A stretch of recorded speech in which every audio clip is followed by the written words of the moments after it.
Actually understand him as being a giant serpent that lives in space, connected to time somehow, and also biting his own tail. And this is the breakdown of the composite word Leviathan, and it actually means the serpent that's connected. Eliphas Levi actually did his homework, drew this picture so that we don't have to understand Hebrew. Even modern Jewish postcards actually show Leviathan in its correct form. And you can see the word under here again, Leviathan. But instead of a snake, they have a fish. I think that's a carp. This is an Aztec form of Leviathan. Chinese.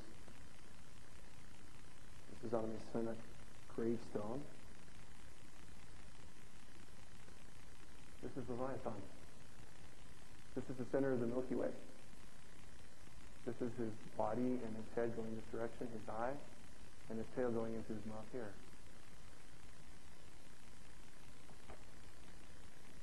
This is a petrified, more resolved version of Leviathan eating his tail at the galactic central point. It's interesting that even Poseidon was known as a serpent that ate his tail, and he was first known as Okeanos. And I looked all over for an etymological origin for the word Poseidon, and I got all sorts of things like great father or ocean god, which doesn't make much sense. But one really good explanation is that it's a sentence in Greek, aposeidon, which means from Sidon. So it's actually this idea of understanding how heaven and earth relate, how heaven and earth actually interact, so that heaven acts as a gigantic chronometer that can actually predict where we are in the ages. So this idea of a circumscribed pentagram is extremely old, and it's actually an equation that will demonstrate how earth and heaven are aligned. 360 degrees of the circle around the pentagram actually create an equation, because in a regular pentagram or pentagon, you have 72 degrees between each of the 5 points. By multiplying it, you get 25,920 years, is exactly what Plato said was the Platonic year, the year that took for the earth to make one circuit of the precession of the equinoxes.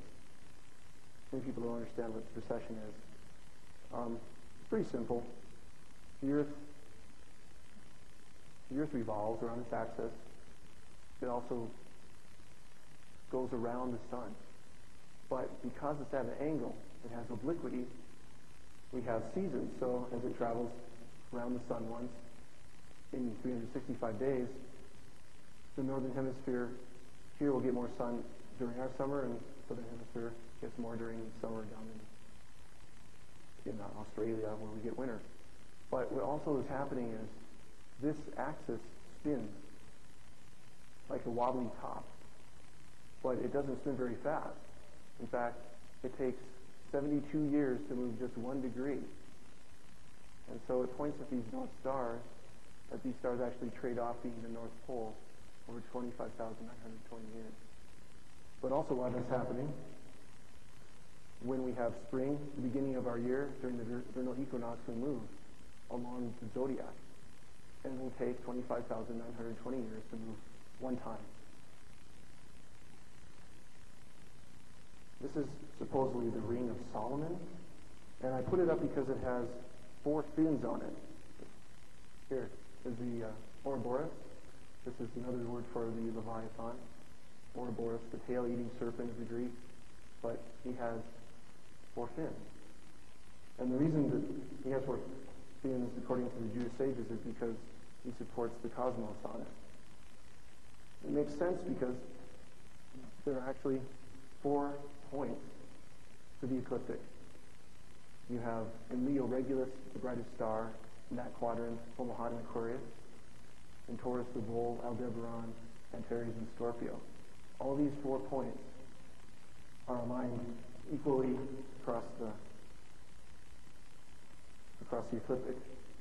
And they are part of another mystical symbol if you combine their points together, you actually get a composite being with 4 faces.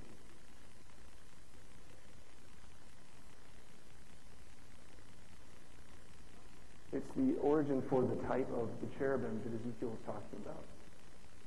And so the Greeks understood that there were points during the during the Platonic year that we would actually align ourselves with them.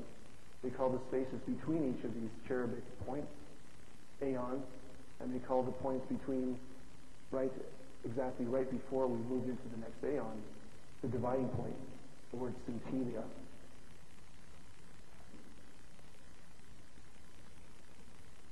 When the Israelites were in the desert, they would align themselves around the camp, and they each had ensigns or flags with them.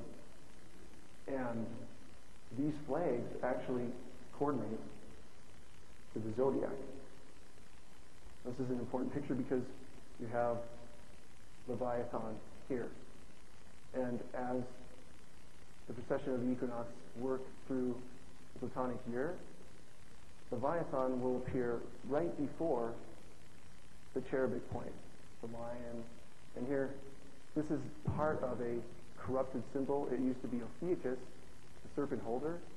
He's stepping on the scorpion, so the Greeks have it just kind of abbreviated. Here's the man, and here's the bull. But every time we move from here to here to here, it would take 6,480 years, a little over 6,000 years, every time. And that's the length of an aeon. And every time we do that, there would be a sign that would show that we move into the aeon. At a vernal equinox, or at a solstice, or at the autumnal equinox, or anytime we'd have an equinox or solstice, this could be seen during that point between the aeons. The sun will rise exactly in the mouth of this snake, this Leviathan, and it will herald the new aeon that lasts 6,000 plus years. And the strange thing about that is the ecliptic just happens, when we sight the sun, it just happens to go right through the mouth.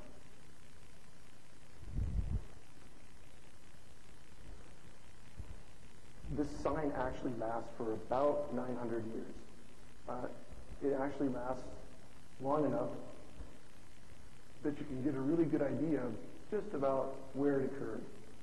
I left it at 2012 because there's so much lore around the idea of the Aztec calendar ending there. But just as a benchmark, if you move back 6,480 years to get this symbol at either a solstice or an equinox, you end up at birth of written history. And if you go back another 6,000 years plus, you end up at a place where the geologic time, Pleistocene, and then the Holocene begins.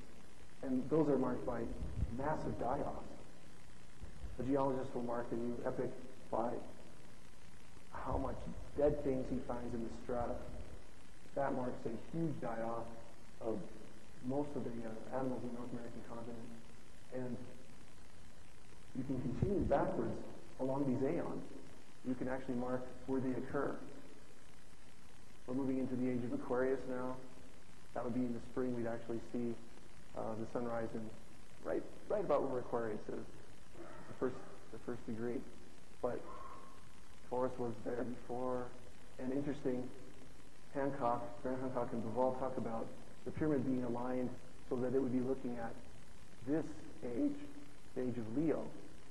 And they say that there was a great cataclysm there. It's my take that that's the time of the flood and the rebuilding of civilization.